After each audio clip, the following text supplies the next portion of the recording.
بسم اللہ الرحمن الرحیم. مراجع گزرے جن کا نام پوری دنیا سب سے مشہور مرد. ان کے بارے میں جملہ ہے کہ جب وہ نجف اشرف میں مقیم تھے، آج بھی وہ مکان ان کا محلہ ہویش میں، محلہ ہویش. جب آپ مولا کے حرم سے باب قبلہ سے نکلیں، سیدھا چلیں تو بالکل اسٹارٹ میں ہی رائٹ ہینڈ پر آغا محسن حکیم کا روضہ آتا ہے، وہ وہی محلہ ہویش. وہ جتنے عرصے نجف میں رہے ان کا ایک طریقہ تھا. یہ میں بہت موضوع سے ہٹ کے تھوڑی بات کر رہا ہوں تاکہ ذرا واقعے کی اہمیت پتہ چلے. اور وہی تھا کہ وہ عشاء کی نماز کے بعد مولا کے روزے میں آتے تھے اور زری کی زیارت کرتے تھے. اچھا، مولا کے روزے میں جہاں آج کل مرد حضرات زری کی طرف جاتے ہیں، تو مولا کے پائیں کی داخلے سے پہلے رائٹ سائڈ پہ علامہ ہلی کی قبر ہے، لیفٹ سائڈ پہ مقدس اربیلی کی کمروں میں.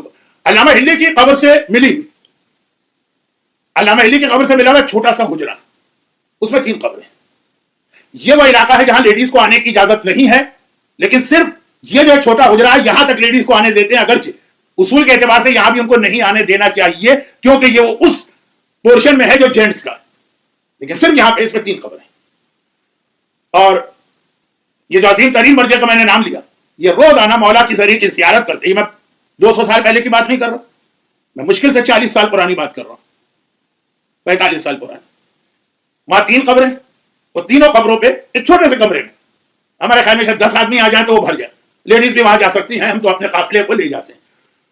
یہ قبر تو ہے شیخ محمد حسین اصفہانی کمپائنی کی، 1940s کے بہت ہی عظیم ہمارے حوزہ علمیہ کے استاد، بہت ہی عظیم. آغا خود جیسا عظیم مرجع انہی کا شاگرد ہے، ایسا شاگرد جو ہمیشہ ان کی تعریف کرتا ہے. آغا روحانی جیسا عظیم مرجع انہی کے شاگرد. 70s کے جتنے مراجع سب ان کے شاگرد تھے، اور ایسے شاگرد جو مانتے تھے کہ ایسا استاد نجف میں بہت کم گزرا، شیخ محمد حسین. آج بھی ان کے جو تھیوریز یا نظریات ہیں وہ تمام مراجع اپنے درس میں بیان کرتے ہیں، وہاں جاتے ہیں. اور اسی حجرے میں دوسری قبر ان عظیم مرجع کی جن کا میں واقعہ بتا رہا ہوں ان کے بیٹے کی ہے. اور تیسری قبر ہے آیت اللہ نصر اللہ بنی صدر. 3 قبریں، وہ تینوں پہ جاتے ہیں الگ الگ، چھوٹے سے الحمد پڑھتے ہیں، 3 بار قل ہو اللہ پڑھتے ہیں، روزانہ کا ان کا طریقہ. اب اس کے اندر 2 قبریں تو بہت ہی سمجھ میں آ رہی ہیں. شیخ محمد حسین علمی دنیا کے لوگ جانتے ہیں کہ میں نے کس کا نام لے لیا، اور ایک وہ عظیم مرجع کے بیٹے. جب آپ اس روم میں داخل ہوں گے نا تو بالکل آپ کی بیک پر مرحوم آیت اللہ خوئی کی قبر آتی ہے، صحن کے آخر میں. یہ میں صرف اس لیے لوکیشن بتا رہا ہوں کہ اگر کبھی کوئی آدمی اس کو مس کر رہا ہے تو آپ مس نہ کریں. تیسری قبر ہے آیت اللہ نصر اللہ، اور بہت ہی زیادہ یہ اٹیچ تھے اس عظیم مرجع سے، لیکن خالی دوستی کی وجہ سے نہیں جاتے. ان کے کچھ واقعات بھی، اس میں سے ایک واقعہ یہ میں نے صرف اس لیے اتنا تعارف کرایا کہ پتہ چلے جن کا واقعہ ہے وہ کتنے عظیم. یہ ہمدان کے ایک عالم کیا مرجع ہیں. فرماتے ہیں کہ ایک مرتبہ میرے پاس ایک آدمی آیا ہمدان، میں بہت پرانی بات نہیں کر رہا ہوں، یہ ابھی کوئی 50-60 سال پرانے سارے واقعات. اور آنے کے بعد اس نے مجھ سے کہا کہ میں نے فلاں آدمی کو ایک بڑی رقم قرضے میں دی تھی، اس نے واپس نہیں کی اور وہ مر گیا. اب میں جا کے اس کے وارثوں سے مانگتا ہوں، وہ منع کرتے ہیں. میرے پاس رسید ہے کہ یہ قرضہ میں نے دیا. وہ لوگ کہتے ہیں کہ نہیں بھائی اس نے آدمی نے قرضہ واپس کر دیا. میں کہا کوئی ثبوت نہ، کوئی گواہ یا کوئی رسید، کچھ نہیں ہے، لیکن دے بھی نہیں رہا.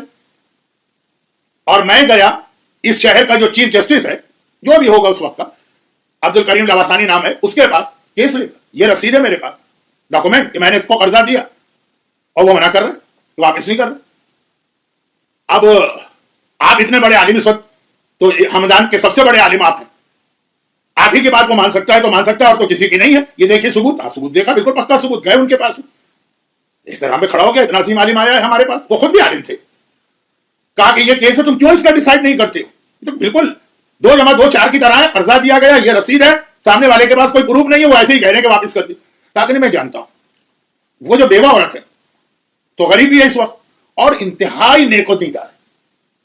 سورج مغرب سے نکل سکتا ہے لیکن میں اس کے بارے میں نہیں کہہ سکتا کہ وہ جھوٹ بول رہی ہے. اگر وہ یہ کہہ رہی ہے کہ قرضہ واپس کر دیا گیا، مجھے تو 100% یقین. کہا تو پھر اس کے پاس کوئی دستاویز، کوئی رسید کچھ ہو؟ کہا وہ کہہ رہی ہے رسید تھی تو کھو گئی. اب اس طرح تو معاملے نہیں ہوتے. انہوں نے کہا کہ بھائی شرعی تو حکم یہی کہ اس آدمی کے پاس رسید ہے کہ میں نے دی ہے، واپسی کی رسید نہیں، تو دینا پڑے گا. یہ شرعی مسئلہ یہ. کہا کہ جو کہ میں جانتا ہوں یہ مومنہ اتنا مجھے یقین ہے اس کے اوپر، اس کی دینداری، اس کے تقوی، اس کی پرہیزگاری پر، دولت دنیا کے لیے جھوٹ تو نہیں بولے. جب تک میں یہاں پہ ہوں میں تو اس کے خلاف کیس نہیں کروں گا. جب میرا یہاں سے ٹرانسفر ہو جائے، کوئی اور آ جائے، وہ جانے آپ جانے. اتنا صاف سا جواب دے دیا اتنے بڑے عالم کو. خیر واپس آ گئے. چند دن گزرے, وہی چیف جسٹس ان کے گھر آتا ہے عبد الکریم لواسانی, اور کہتا ہے چلے میرے ساتھ, جس آدمی کی آپ حمایت میں آئے تھے نا اس کے گھر چلے, اس کے چہرے پہ ہم دونوں مل کے تھوکیں. اچھا اب یہ کلچر ہے, تھوکنے کا مطلب ایک عام سا طریقہ ہے عراق میں بھی اور باقی کئی ملکوں میں, تھوکیں. کہ بھائی کیوں؟ کہا وہ مومنہ, وہ بیوہ رسید لے کے آ گئی, پکی پکی رسید ہے بالکل, آپ دیکھیے, آپ تو خود ایک مجتہد و مرجع ہیں, چیک کیجئے رسید صحیح ہے کہ نہیں. کہا ہاں صحیح. کہیں رسید کہاں سے مل گئی؟ تو چلیں اسی عورت سے پوچھ لیتے اور پھر اس کی کھچائی کریں گے کہ جس نے اتنا بڑا الزام لگا دی. گئے اس کے پاس, کہا کہ بھائی یہ رسید, یا تو اتنا مسئلہ تھا, یہ رسید مل ہی نہیں رہی تھی. کہا کہ میں نے روزانہ میرے گھر پہ وہ آدمی آتا ہے, شور شرابہ کرتا ہے, پورے محلے میں میری توہین ہوتی ہے, بدنامی ہوتی ہے, لیکن میں کیا کروں, میرے یہاں تو کھانے کے پیسے نہیں ہوتے ہیں بعض اوقات, کہاں سے دوں میں اس کو. میں بہت پریشان. جب کچھ سمجھ میں نہیں آیا تو جو آپ لوگ ایک عمل بتاتے میں نے وہ عمل کیا. کیا 135 یہ فاطمہ کے نام کی عدد ہے, جیسے 786 بسم اللہ ہے, 92 محمد ہے, 110 علی ہے, یہ فاطمہ 135. کہا کہ بس کوئی اگر 135 ٹائمز یا زہرا کہہ دے, خالی یا زہرا, صرف یہ کہہ دے, کوئی لمبی چوڑی دعا نہیں, کوئی وسیلہ نہیں, کوئی واسطہ نہیں, وہ جو 2 رکعت نماز ہے جس کے بعد 510 مرتبہ یا مولاتی یا فاطمہ تو اغیث نہیں, کچھ نہیں, صرف یا زہرا. پھر دیکھیں اس کا مسئلہ کیسے حل نہیں ہوتا. اگر وہ صحیح, میں نے یہ عمل شروع کیا, روز کی توہین, روز کی بدنامی, روز وہ آ کے ہنگامہ کرنا, شور و شرابہ, پورے محلے میں شریف ایک عزت دار عورت. بس جیسے ہی عمل شروع کیا 3 دن بھی نہیں گزرے, خواب میں میرا شوہر آیا. شوہر کو میں نے دیکھا تو اس وقت تو عام حالت میں شوہر نظر آتا, اور پتہ نہیں کیا کیا باتیں قبر کی برزخ کی پوچھتی. اس وقت کہا شوہر سے کہ تم نے گلہ شروع کر دی, کہ تم نے ہمیں کس پریشانی میں پھنسا دیا, کہ قرضہ دے دیا, اس قرضہ واپسی کی وجہ سے گھر میں کھانے کو کچھ نہیں رہا. گھر کے شرعن اس حالت میں قرضہ واپس نہیں, لیکن اس کو اپنی موت کا خوف تھا نا, دے دیا اس نے, اور کوئی ثبوت بھی نہیں. کہا نہیں ثبوت ہے, میں نے اس سے رسید لی تھی. تو کہا وہ رسید کہاں؟ کہا یہ رسید میں نے فلاں کتاب کے اندر رکھی تھی, تم لوگوں نے جو میرے بعد گھر کا سامان بیچنا شروع کیا, دیکھیے کتنی غربت تھی, تو اب یہ کتاب تم نے بیچ دی جس میں یہ رسید تھی. موت تو اچانک آ جاتی. تو بیوی نے کہا وہ کیا کروں؟ کہا میں بتاتا ہوں, میں دوسری دنیا سے اسی لیے آیا ہوں, کہ شہزادی نے حکم دیا کہ جا کے تمہارا مسئلہ حل کرو.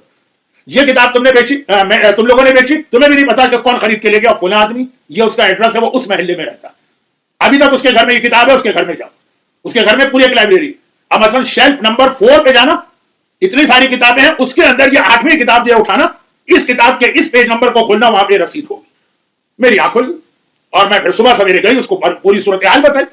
اس نے بھی کہا کہ وہ بہرحال کتاب تو میں نے خریدی ہے, اگر اس میں آپ کی امانت ہے تو آپ لے جائیے, وہ رسید میرے کس کام کی. تو وہی ہوا کہ اس کمرے میں لائبریری میں مثلا 15 شیلف ہے, شیلف نمبر 4 پہ مثلا 50 کتابیں, کتاب نمبر 8 کا وہ پیج کھولا, وہاں پہ رسید رکھی. وہ رسید ملی. اگلی صبح میں نے جا کے آغا عبد الکریم لواسانی چیف جسٹس کو دی ہے, اور کیس کا فیصلہ ہوا ہے صرف یا زہرا کہنے سے, صرف یا زہرا, کوئی اور لمبی چوڑی اس کے ساتھ دعا نہیں, کوئی لمبا چوڑا وسیلہ نہیں ہے. وہ آغا مرتضیٰ کشمیری کے واقعے میں کہ صرف یا فاطمہ کہہ کے قفل پہ ہاتھ ڈالا, قفل کھل گئے. یا زہرا کیا کہا, دوسری دنیا میں گئے ہوئے انسان کو حکم ملا کے واپس جاؤ. تو فاطمہ کا نام لے کے, زہرا کا نام لے کے تمہیں میری بارگاہ میں مسئلہ پیش کیا گیا. ہر نام کو سن کے دعا میں ڈیلے ہو سکتا ہے, فاطمہ کا نام سن کے ڈیلے نہیں ہو سکتا, جانا ہے تو. اور یہ مسئلہ حل ہوا. ہم اور آپ اتنے بڑے بڑے ہمارے پاس اپنا مسئلہ حل کرنے کے ہتھیار ہیں, استعمال کرنا نہیں جانتے.